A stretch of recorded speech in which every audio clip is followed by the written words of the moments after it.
This is Smart Poker Study episode 177, an interview with poker coach and Twitch streamer Andreas Froehli. In last week's episode, Q&A number 176, I discussed playing live low buy-in tournaments, tracking those live hands, and the meaning of life.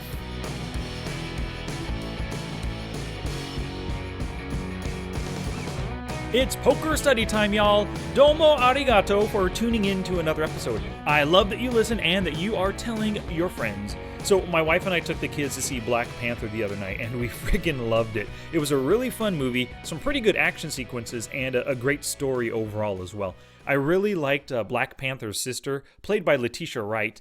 She first caught my notice in a recent episode of Black Mirror. It was the last season, or the last episode of that season. And it was a great episode, and she did a great job within that episode. Anyway, in the Black Panther, she was kind of like Q for James Bond. She was creating crazy gadgets out of vibranium for everybody in Wakanda, and of course for her brother, the Black Panther. After the movie, I was reminded of seeing Twister back in the day, back in the mid-90s. When I left the theater after watching Twister, I wanted nothing more than to jump behind the wheel of a Dodge Ram and drive through some freaking houses. And so after watching Black Panther, I wanted nothing more than some vibranium, a war rhino, and like a phalanx of hot bald chicks guarding me 24/7. That would be killer. Speaking of killer, I really want to thank my newest Patreon supporter for his killer support. His name, Michael Boulos. Thank you so much, Michael. I really do appreciate it. I love creating the show on a weekly basis for everybody, and the time I spend creating it is supported by you, Michael, and everybody else on Patreon. Your support shows me that you enjoy the show and that you want me to keep podcasting on and on and on for the rest of my life, maybe. So to start your own support of the show, go to patreon.com/smartpokerstudy. And that's patreon.com. There are different levels of support with different rewards attached. And of course, once you begin your support on Patreon, you'll get that current month's reward, as well as access to the archive of patron-only content. So for just a few dollars a month, less than one buy-in, you will support the show and receive some valuable poker content in return. So once again, please visit patreon.com/smartpokerstudy to start your support. Alrighty, it's interview time. Today's episode kicks off a brand new series of podcasts, which are all about leak plugging. I haven't fully planned it out, but I'm going to do 3 or so episodes on each of 10 different leaks. And they're leaks that online players experience. Live players may as well, but a lot of the leak plugging, or maybe leak finding and then plugging and practicing, will involve Poker Tracker 4, doing or searching through a database of hands to find in which ways you are leaking money. So in the series, I'm going to be discussing the signs of each leak, how to diagnose them, how to go through your database and find the leak, and ultimately how to practice plugging the leak. So that's all going to begin next week. Today, we're kicking it off with an interview with a poker coach who is very good at leak finding. His name is Andreas Froehli, and you may know him from his YouTube channel called Andreas Froehli Poker, or maybe under his Twitch name, TV Total I Win. Please visit the show notes page for everything we discussed today, along with screenshots and links at www.smartpokerstudy.com/pod177. Alrighty, let's get to Andreas. Gambate! This is damn exciting stuff. Have we got a show for you today? This episode kicks off an entirely new series of podcasts about finding and plugging poker leaks. This is what every coach helps their students with, and we've got an expert leak plugger on today's show. His name is Andreas Froehli, and he's an MTT player and coach. You can find him on Twitch as TV Total I Win, where he broadcasts his PokerStars tournament play.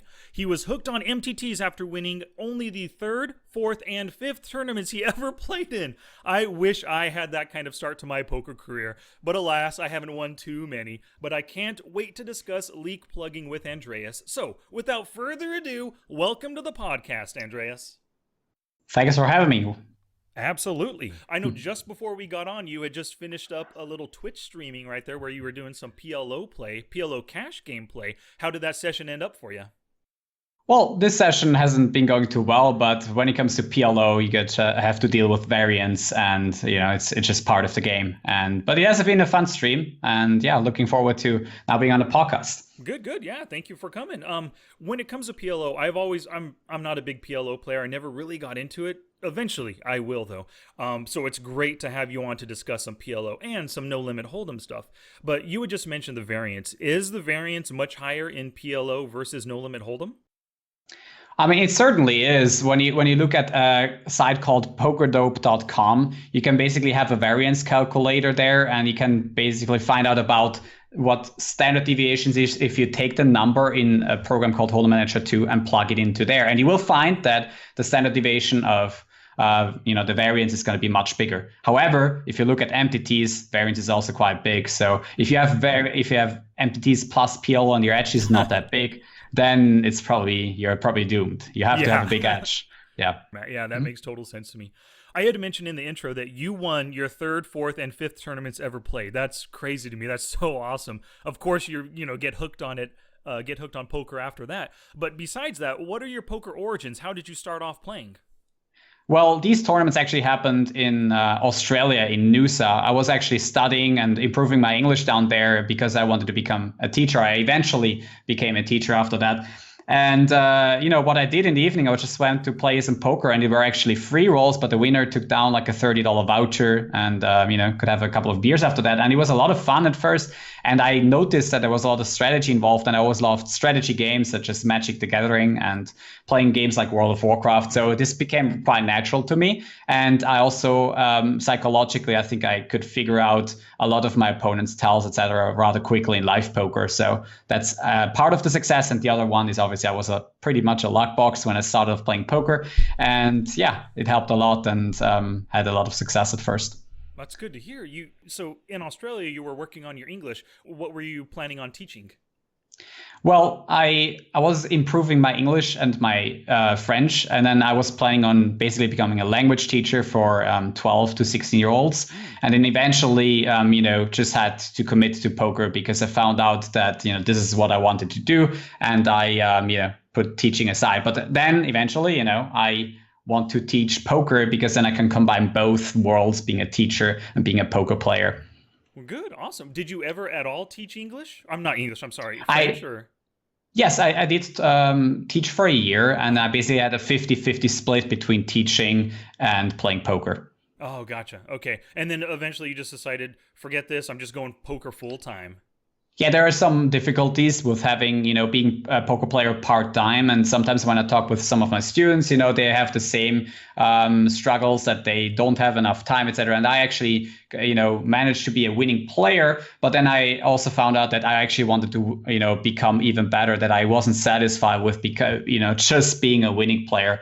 And to push it to further limits, I had to basically quit my job and pursue poker full-time because it was just too consuming to do both. Yeah, I completely agree with you there. I understand that. When did you, when was this that you made the switch to full-time poker play and coach?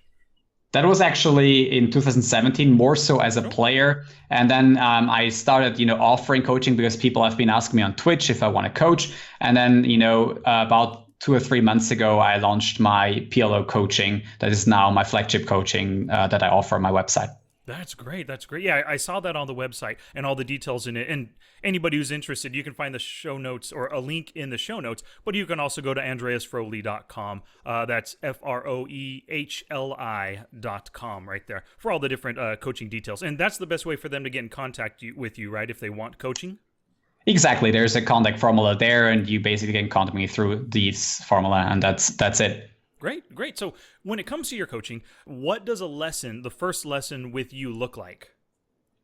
Well, that starts even before the session because I want people to be very comfortable with what they can expect from the coaching. And what I basically have is my own poker book that I call the Fundamentals of Poker Success. Everyone that's subscribed to my Twitch channel basically gets that as a free bonus. And then when someone's really interested, I also send them to read it through and basically get an idea of what am I about. And then when we get into the first coaching session, they already know a lot of my framework. and that we can start working more efficiently with each other. So, in teaching, we call that pre-knowledge, that they come with something already to the session, so that, I don't have to, quotes, waste too much time during the first coaching session to get the language set, because they can just read it in the book and they can come prepared. And the better you're prepared actually in coaching, the more successful you'll be with coaching. If you're not prepared, I can promise you, like almost any coach won't be able to nearly teach you as much. Whereas when you're super prepared, when you have questions, and that's what I love, when someone comes to me and says, okay, I've got this and this and this, and I can basically put out so much content in 1 hour that's personalized to the person who works with me. I can go into any direction the person wants. It can be about mental leaks, about just hand histories. It can be about database analysis, and so on and so forth. So I do that usually with Skype and TeamViewer. That's basically my method. Nice. All right. Yeah, I agree with you. Preparation does equal success. And coaching itself isn't like it's not going to make you a winning player. It's coaching plus putting in the work, whatever your coach tells you to do. Exactly. That's what's going to equal success. Yeah. I love that. Yeah. So do you have room on your, I guess, in your schedule for more students right now? I do have room for more students. Right now, I'm coaching 3 or 4. So I think up to a limit of like 10, I'm definitely fine with coaching. Other than that, I definitely want to keep my habits of playing. Yeah. My 50,000 hands a month in PLO, or also mix in some live poker. I'm on tour and play on EPTs and in Las Vegas in summer. Last year I did that, and I travel and play basically live poker up to $10, $20 blinds. And mostly 5-10 though. 10-20 is still a lot of variance, and I tend to, be more comfortable playing 5-10 and grind that out. That's great that you travel the circuit. So does that mean I'm going to see you at the upcoming 2018 WSOP? I'm still somewhat undecided. I have to basically, reassess my situation and see that if I want to go, I'm basically playing the main event. I have to make sure that I'm not playing under a Swiss nationality, because Swiss players will be taxed for 30% plus another 30%. So I definitely want to be, treated as someone that lives in Austria now. Gotcha. So if you do go, and if that's the case where you have to play under Swiss citizenship, then if you do come, you'll just play cash games probably, right? Exactly, yeah. I would not play a tournament, which I also didn't do last year. Yeah. So it was just cash games last year. How did the cash games treat you? Yeah, I think I won about 4 or 5K overall, somewhere in that between. There was a number, and I played about 150 hours. Wasn't totally happy with the amount, but I think, I gained a lot of experience. Also, it was Vegas after 4 years, and I just wanted to also be comfortable and knowing where to play, and a lot of, knowledge around it, when to play it, etc. Yeah. Gotcha. So from your experience last year, and you play 5-10, like you said, where are the good casinos where you do find some pretty good and profitable 5-10 tables? I think, the best games that I've seen were also in the biggest casinos. That in the Rio, you have the disadvantages that you're basically always cold, and also, you have no chip runners, etc. So there's a lot of less comfort when you play in the Rio, but at the same time, there's a lot of money and action in there. And then when you look at the other bigger casinos like the Bellagio, the Wynn, and sometimes even the Venetian, there were a lot of 2-5 and 5-10 games there. Where I think, there was a lot of potential profit. Well, great. I'm glad to hear. So now I know where to spend my time. Although I'm not a 5-10 player. The max I'll go is 2-5, but normally it's like 1-3 that I play. I'm not that comfortable live just yet. There's quite a bit of difference between online play and live play. I started off as a live player, actually as a live limit player, playing 2-4, 3-6, and then 6-12. And then when I made the transition to online, I kind of left the live realm entirely, so I'm not fully comfortable playing those no limit online or live stakes just yet. What really can increase your comfort when being at the live table that you actually know what to do. And I think part of that is that you learn the fundamentals online, that you actually play hundreds of thousands of hands and basically have a big picture of what you're doing and what you're typically probably doing wrong, and you have someone external. That's what basically what coaching does, that tells you or has a neutral view on your game, which you just can't have yourself. A lot of people, they're maybe a little bit delusional of their own game, and that happens to all of us. I've had coaches in the past that helped me basically get my game to the next level, and that they had some external view on my game, and then also bought a lot of study material from people that helped me progress with the game. Most notably lately, the PLO Lab by Jane Anders 87. Nice. So yeah, you've had your own coaching, huh? Yes, I had my own personal coaching with him 2 years ago, and then also, as I said, the study material. The PLO Lab puts out new content every month, and that has a lot to do with the programs that I'm using these days, and that has helped me tremendously in improving my game. Good. Yeah, I found the same thing. Coaches are tremendous help to your game if, like we said earlier, you're willing to put that work in. Exactly. Yeah, you have to put in some work, or just be okay with having a limited experience when you don't, and just get some feedback on your game. For example, when it comes to live poker, I guess someone can fix some of the big leagues really quickly, like playing very poor hands out of position. Your hand selection is key. I see a lot of players who would be so much better poker players because of their reads, etc., being actually okay if they just had better hand selection pre-flop, which are the fundamentals to any poker game. Absolutely. And that's actually, do you mind if we dive into that right now? No, sure. Let's go ahead and do that. Yep. Totally. So if a player doesn't know that pre-flop hand selection is a leak of theirs, how can they find out? Well, what they can do is basically they can dive into Hold'em Manager and go into the reports tab, which I do a lot with my students too. Like just have a straight, honest view of what you're doing. And what you do there is you basically have the 6 positions in a 6-max game: small blind, big blind, early position, middle position, cutoff, and button. I also talk about this, by the way, on my YouTube channel. You can find out some videos in there. And then what you do is you basically look at the win rates. You look at how much you're making outside the blinds per 100 hands. It's called EV, big blinds per 100, your expected value of 100 hands. And if that number is very low, for example, in early position, there's very likely that you play too many hands, because the best hands in for example, No Limit Hold'em, aces, kings, queens, and jacks, you should be making a lot of money with these hands. And if you chose to not play anything but those 4 hands, you would win a bunch, right? But as soon as you mix in some, hands that actually costing you money, that win rate goes down a lot. So sometimes people just try to add on, like 100% play king, queen offsuit and ace jack offsuit, even though the cutoff and the button might be 3-bet monsters and putting you into really tough spots, making you fold the hand. And what really happens in that scenario is that when you open 2.5 blinds and somebody 3-bets you and you fold, you're actually, instead of trying to capture an amount of the blind, the maximum you can win, by the way, right away is 1.5 big blinds or 150 big blinds per 100, is that you're losing 2.5 big blinds or 250 BB per 100. So that scenario that actually happens when you do get 3-bet by an in-position player is going to be horrible, and you rather would just fold the hand and take 0 BB per 100, or not losing or winning anything, and you would be off much better if you did that, instead of just trying to force it, trying to be concerned with like being called a nit, being not tough enough, and blah blah blah. This is what most people just get distracted by, instead of trying to go for the maximum EV every hand. And that is knowing which hands you can play profitably before the flop. Yeah, people can be too concerned with, hey, aggression wins at this game, so I've got to be aggressive from every single position. And you're right, that absolutely does cost them in EV or in expected value, especially from those earlier positions. So if in the earlier positions, you should stay pretty tight. In what positions can you start opening up your range and then opening the Jack 7 suited and the King 4 suited, those kinds of hands? Well, those kinds of hands, that you just mentioned, start in the cutoff.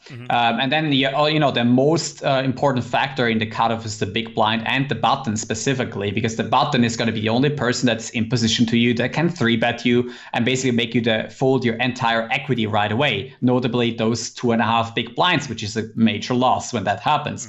So, but if the button is a tight and let's say 3-bets 5% of the time, and then maybe cold calls another 10-15%, then 80% of the time you're playing maybe a single raise pot against a small blind or the big blind, or maybe 20-30% of the time they both fold, which is a fantastic outcome for you. So this is where you can open your game. Absolutely. That makes total sense. I love that. And I like how you just use some very simple numbers. 3-bet 5%, call 15%. Means 80% of the time you're stealing that position from the button and getting them to fold. So that makes sense. And that's why, actually, like, the earlier your position, the more players your bet has to get through to steal that ultimate position. And it's really tough when you have cutoffs and buttons that love calling you. So every flop when you open, you get to the flop out of position. It makes poker tough on you. Exactly, especially for the low part of your range. If you have a hand like 10 jack suited, or even much better than like big pairs before the flop, that's not going to be that big of a problem. If you flop a pair with 10 jack suited, you can just decide go for a check. And once your opponent checks and basically announces that he has not connected with a flop too much, you can basically try to even sometimes value bet turn and river with, let's say, a top pair and a medium kicker. So you can get some value out of it there. But, your weaker part of your range, such as maybe ace-9 suited, ace-jack off, and all that, when you do make that ace high on the flop and, you have like one or two opponents that you're out of position against, you're just not going to play that profitably a lot of the time. So you have to, always watch out for how often people are cold calling and how sticky they are after the flop. Absolutely. Yeah, that is a very important factor, especially those players that are in or have position on you. Let's talk about just the early position right now. So if you take a look in Hold'em Manager and you see that EV big blinds per 100 hands, let's say it's negative or just super low, really, really low. How can you go about looking through your hands and then figuring out what hands you should stop opening with? Sure. What I do is basically, as I said, I open the reports tab, then I see the win rates in my students' game.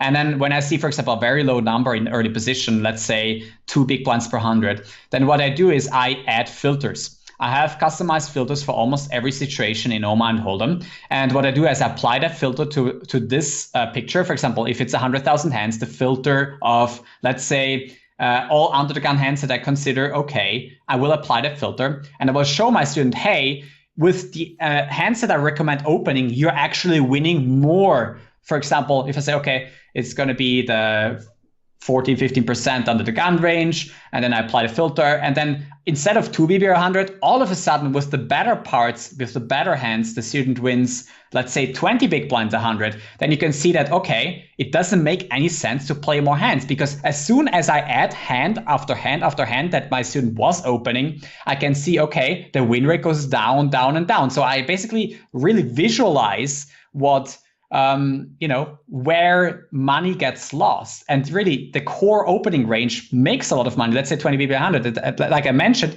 And then as soon as I add hands, you see that win rate going down. That means it just doesn't make sense to add those hands. This is really practically how you can work on that. And you can even do it yourself, but a coach is basically just to do there to, help you with your habits. In creating those really positive habits as working in a database to keep you, to get you going, to eventually become an independent learner yourself, so that you don't need anyone anymore watching, what you do after playing poker at the tables online or live. You want to have someone who, gets you into those study habits eventually.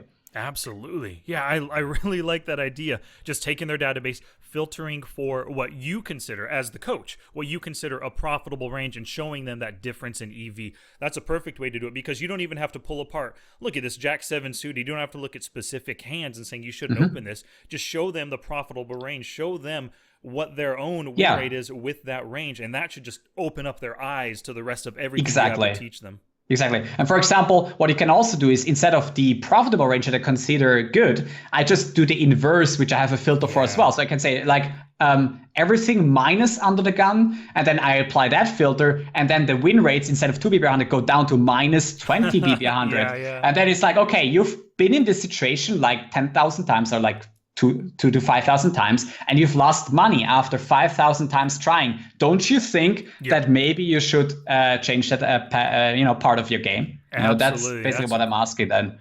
Yeah. That's a great way to teach them. That opens up their eyes. I really like using my students' databases to show them where their own leaks are. Instead of like, when I do a podcast or in my books, I'm just telling people, hey, these are leaks that people have and you should look into this. But when you actually show them from their own database where they're getting things right and where they're getting things wrong, I think that's a perfect way to go about teaching them, profitable ways to play. Yes, and at the end of the day, it's not only, what I consider a good undergun range, it's really your relative skill to your opponent. Maybe at the moment, you should just stick to an even tighter range because, your relative skill set is not there yet. And then as you become more, more proficient with playing post-flop, you can just move on to adding a few hands only, to make be a bit looser, maybe have that little bit more board coverage, which is often overrated. But start off with something that's actually profitable and working for you, and then there's obviously whole other side, the small blind and the big blind, where you have to lose money by definition, and you have to work on losing less in the blinds. And that's oftentimes going to be even tougher because then you have to filter the marginal defense, etc. But that's also the next step. Basically, the profitability of the out of position positions, and then the losses in the blinds and basically cutting them. And you can also overdo it. I've seen stuff that people have been just defending too much and losing at more than 100 big blind per 100, so more than even the big blind by defending too much. Yeah, absolutely. Let's talk about that a little bit. So if somebody does have, let's say they're not losing more than 100 in the big blind or more than 50 big blinds per 100 in the small blind. Let's say they're just relatively near that, negative 80 and then negative 40 maybe. Sure. What are some of the best things they can look for to start finding why they're losing out or why they're losing so much in those positions? What they can do, they can narrow down they have to basically determine what they're defending, and I can basically see that because I can just look at the VPIP of, the big blind position and then filter for an under the gun open, and then it gets folded to you in the big blind, and then it's okay, I see which hands the student is defending. And then what I can do is I can basically narrow that range down more and more, and then see where the inflection point happens where you basically lose much less. For example, I make the range of defend in the big blind versus undergun much tighter, and then I find out, now the loss rate actually went down a lot. So it's the similar approach to the out of the blinds positions. Today's podcast is brought to you by Audible.com. You can get a free audiobook download and a free 30-day trial at audibletrial.com/smartpokerstudy. They have over 180,000 titles to choose from for your iPhone, your Android, your Kindle, or your MP3 player. And of course, they have both of my books, How to Study Poker, Volumes 1 and 2. Pretty soon, they're going to have my next book, maybe mid-April or so. And if you're looking for other poker content, of course, they have that there for you as well. In just a couple months, I'm going to be making the trip, the annual drive to Vegas for the World Series, and it's about 12 hours to and from, 12 hours total. So I was looking through various books on Audible, and I came across this one that's right around 12 hours. It's called The Wind Through the Keyhole, and it's actually written by Stephen King, and it's kind of him revisiting the world of The Dark Tower and Roland Deschain. In this book, I guess he's a younger guy going on another adventure, and I don't know anything about it other than that quick blurb that I read, but I think I'm going to be downloading this one, and this will be how I'm going to pass the time to and from Vegas this summer for the World Series.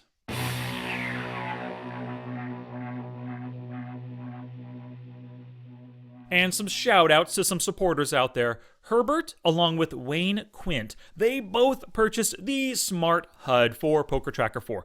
I never asked them what sites they play on. Maybe they're competitors at the same site. You never know. If that's the case, man, good luck to both of them. It's going to be tough taking advantage of you guys with your Smart HUD for sure. Thank you very much for that support. If you want to get the Smart HUD for yourself, just go to smartpokerstudy.com/smarthud.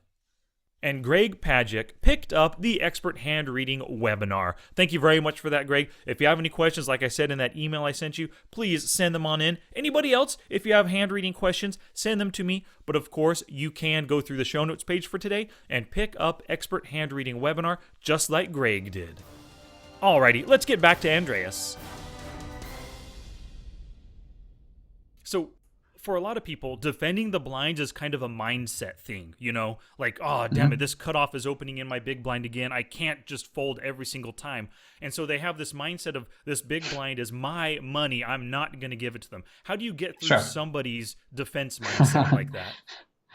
All right, I mean, you just have to, remind the person that at the end of the day, it's just about your EV or, how the profitability of a play. So, the problem is that with mental leaks, they are more damaging in the game if you actually don't know better. So if you get into a situation after the flop in a tournament or in a cash game, and you actually don't know what's right, if you're on tilt, you're actually going to make the wrong decision. However, if you actually know what's right, and you know that, you don't want to open queen 10 offsuit in a 6-max under the gun position, you're probably not going to do it. However, if, you don't know that's actually super terrible, then you might just do it because you're on tilt. But, from my own experience, when I make mistakes based on emotions, then I always make mistakes because I just don't know better. I just don't know the right solution to the hand in the moment, or haven't encountered the specific situation often enough in my game that I can make a correct decision at the moment. And then once I actually know it for sure that it's bad, I can be pissed about how much I've lost a lot, and I still not going to make the mistake because I just know it's that bad. Yeah. I just know it better. Yeah. Totally. That makes sense. Yeah. Just the more knowledge, the less those mental game issues will really affect you. If you have what Jared Tendler talks about, like the incompetence. Wait, what is it? Unconscious it's about competence. Unconscious competence. Exactly. Yeah. He has that those multiple layers that you have, and once you move on to the next one, you're actually avoiding a lot of your tilt issues, and you're making that minor in having that competence. Yeah. Absolutely. Yeah. So when it comes to pre-flop, there's lots of leaks and using those ranges and filtering for ranges to find out where they're making the mistakes. When it comes to post-flop, a lot of people have there's way too aggressive post-flop, and so they're bluffing off, they're spewing off chips. But some people have the opposite problem, where they're just folding way too often. They see monsters under the bed. This guy c-bet, he's got to have that top pair. I've got to fold my second pair, my under pair. How do you get beyond that leak of overfolding? Well, if you're overfolding, what you really have to start doing is you have to pull up an Equilab. For example, from PokerStrategy.com, you can pull up the Equilab, and what you have to do is you have to have a good HUD that shows you exactly how much your opponent is c-betting. And then what you're trying to do, for example, if your opponent, the board comes queen 7-4 rainbow, and your opponent c-bets 80% of the time, and then let's say he has an MP range, then what you have to do is you have to go into the Equilab and try to guess. And that's really what you're doing at the end of the day. Guess what hands he's really c-betting. So if he has a 20% range, then you have to mark 80% of those 20% range combinations. You have to mark them in an Equilab and to visualize for yourself what your opponent's range really looks like at the moment. You have to do this pen and paper work, or I call it that. A lot of people don't like it, but if you do this, you eventually will get comfortable in like guessing and hand reading by really visualizing that range of your opponent. It's not that easy in PLO because you just don't have that easy grid, but in No Limit Hold'em it's actually fairly easy. Just determine your opponent's range before the flop and then start marking which hands you assume he's c-betting, and then rationalize it that way for the next time you're in the spot. And if you have a middle pair and an ace kicker, maybe call and not just right away fold and make like a hero fold like that. Yeah, I got you. That's good. So a couple things real quick. Yeah, what I recommend for players with that kind of leak is as you're playing, tag the hands with your Poker Tracker software or Hold'em Manager software. Tag them for later review, because when you're making that fold, you kind of don't want to hit the fold button. You want to hit call or raise. But when that happens, when you want to call or raise but you fold, those are the hands to tag and to review later, exactly the way that you had mentioned, using Equilab. Now, when you say Equilab, are you talking about like the Equilab Pro? program? Not necessarily. I think you can easily work with a free version. Okay, I yeah. have a bit of stronger Equilab, which I haven't used for a while because I don't like how you can save the hands, etc. But I like the free version of Equilab. It's totally fine. Okay, gotcha. Yeah, I Yeah. always recommend Flopzilla. That's my go-to Okay. equity solving software. And as a start, all these free software or cheaper software is totally fine, even if it's a bit outdated. Well, and then as you move on and as you want to understand better, you can either ask a coach for PO solver reports to basically illustrate you what a sound c-betting strategy looks like, and what hands actually no limit hold'em and PLO qualify for being good c-bets and in which position, and with what many opponents. Or you can try to figure out those programs yourself, which might cost you a lot more time, and time is money. So you have to decide for yourself how you want to deal with this time and money thing. You want to put in all the effort yourself, try and buy a course, or do you want someone to help with it? Everyone has to decide it. Or do you want to just not do the PO and solver work at all and just stick to simpler softwares like Flopzilla or Equilabs, which is totally for a live player. Honestly, it's totally fine, especially in No Limit Hold'em. You don't need solvers. It's totally okay to just have a reasonable strategy and trying to figure out what your opponent's actually doing wrong and what their ranges are, and then go from there. Yeah, I gotcha. That's currently where I'm at with Flopzilla and Equilab. That's what I use. I haven't even dived. I know about PO Solver, but I haven't even tried to go that far yet. Do you use it constantly with your students? Actually, no. I like now I teach more PLO, but for some players that are more playing live, I'm using the Equilab instead because PLO solver would be too advanced. Yeah. But if someone wants me to show c-betting strategies on a very common board and how PLO solver estimates your expected value with certain parts of your range, and of course I'm going to do that. And people before the coaching just have to tell me the boards they want to talk about in the coaching, and we'll do that. Nice. So you coach live students as well, huh? Well, I guess you play so much, you're pretty darn comfortable with it. So yeah, it makes sense that you. Yeah, do. I mean, what I do try to help live players with is to basically see online as a training platform that they play lots of hands on, try to become better, and then they will be astonished with how much better they've become afterwards when they go back into the live circuit and see like so many leaks that they've addressed of themselves. For example, what I really commonly see among live players is really that they don't realize how much better a suited hand is than an offsuit hand. For example, the difference between King 10 offsuit and King 10 suited is just extreme. You can prove that by looking into databases again and seeing the win rates that you have with those two hands. And people are not realizing or let's say King 10 suited and King Jack offsuit. King 10 suited is just out of position, gonna have a win rate, and King Jack offsuit will not in a 6-max. So, just people, when I ask them, what do you open in this position, they often show me offsuit combinations that are just not anywhere near where they should be. And they, underestimate hands like, Jack 9 suited, etc. No, maybe not Jack 9 suited, but maybe King 10 suited specifically. Gotcha. Yeah, that makes total sense. When you have a live student that plays 1-2 or 1-3 or even 2-5, what online stakes do you tell them to play that's kind of equitable? I try to tell them, to play as low as possible, because what I want them to have is, a positive experience. So I even tell them start at NL5, NL10, because you just want to become a winner. Why would you play NL25 and then pay your learning money right away? Basically, if you drop 10 stacks, you drop $250 in NL25. Why would you do that? Just start at a very low limit, see it as a training, try to find out, your common habits that are just not the right way, and try to minimize those losses at first, because I think like most live players and also the deceiving my students, they're just going to lose at first because online poker is not as easy anymore. And as soon as maybe they're a bit too stationary, as soon as those problems come in, you play 100 big blinds deep, you call a little bit too much with 10s and jacks when people are not 4-bet bluffing you and only show up with aces and kings, and you every single time lose that stack. This is not gonna, even on NL10, it's not gonna do it for you. Yeah, you're right. You don't want to sour them to the great online learning opportunity that it is. So that does make sense. Start them at 5 or 10 NL. Yeah. And then also don't, let your ego be in your way and saying, hey, I should be winning at this, very micro stakes right away. But, just see it as a learning experience. And the less ego that is in your way, the more successful you'll be at first as a live player. But I can highly recommend it to anyone who's playing live and just tries to up their game. Yeah, absolutely.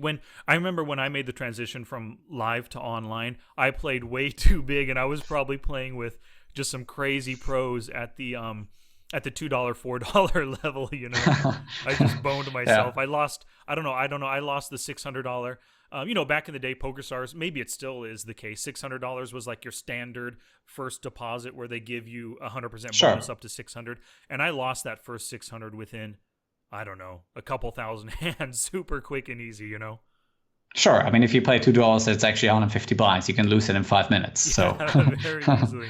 Yep, yeah, totally. Well, when you have a live student and he's playing online, do you tell him to use the HUD, or should he play online with no HUD to simulate the live realm?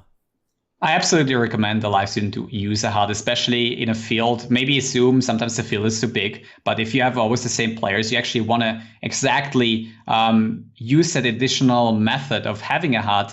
With just a few stats, by the way, I would never recommend, especially a new online player or live player, to use too many HUD stats, but have like 2 lines that just tell you the preflop raise, VPIP, and the 3-bet, and some C-bet stats, etc. And then also explain, sample size wise, how much hands you need to expect to be somewhat certain that a guy is, for example, C-betting too much your opponent, right?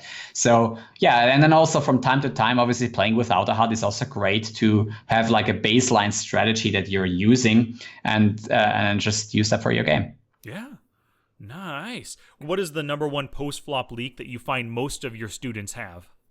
That is basically, not knowing where they are in their range. So when they're in a situation, let's say they 3-bet with pocket tens, they get 4-bet, they call, and they're a little bit deeper, let's say 200 big blinds, and then the board comes 7 deuce deuce, 3 5, and the opponent triple barrels all in. Like, your pocket tens are actually quiet towards the middle or even bottom of your range. If you're, for example, not 5-betting at all, you're also going to have aces and kings in your range, and you can just flag call those in position, and you can take those hands to call your opponent down. You don't have to take the mediocre over pairs to call down. And that happens to a lot of situations where you just, also not understanding like blockers. Mm-hmm. That also happens in PL a lot, where, for example, when you have an ace king, and that's basically what PL Solver told me, when the board comes a king, let me just think about it. King 10, 7, 5 deuce, and I think there's like 3 spades. Ace king and aces are 2 different hands, and because they're so similar in absolute value, like one is top pair top kicker, the other one is the overpair, it actually doesn't sometimes is the way that ace king is going to be the better value bet as the aces.